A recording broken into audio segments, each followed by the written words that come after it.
धन्यवाद अध्यक्ष महोदय. उद्या उद्या 2025-26च्या वार्षिक पुरवणी मागण्यांवरती जी चर्चा सुरू आहे, या चर्चेमध्ये बोलत असताना सार्वजनिक आरोग्य आपल्या जागेवरून बोललं विभागाच्या पाहिजे. बाब क्रमांक 124 पान क्रमांक 90 वरती मी आपलं लक्ष वेधित होतो.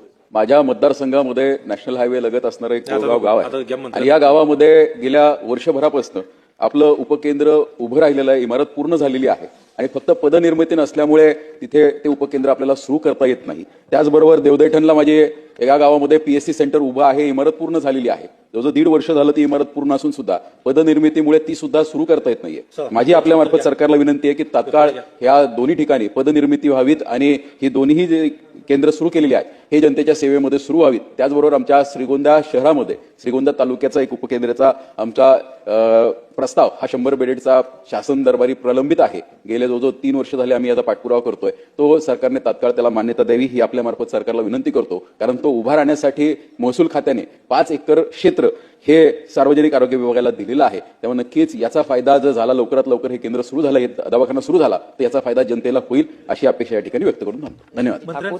विक्रमजी पाचपुते इतक्या सदस्यांनी सार्वजनिक आरोग्य ह्या पुरवणी मागण्यांच्या चर्चांमध्ये सहभाग घेतला होता आणि प्रामुख्याने सर्वच सदस्यांची मागणी त्यांच्या मतदारसंघातील जी सबसेंटर पीएससीची किंवा RSच्या अपग्रेडेशनची मागणी होती, जी कामं प्रलंबित आहेत किंवा त्या ठिकाणी आणखी नवीन पीएससीची मागणी होती.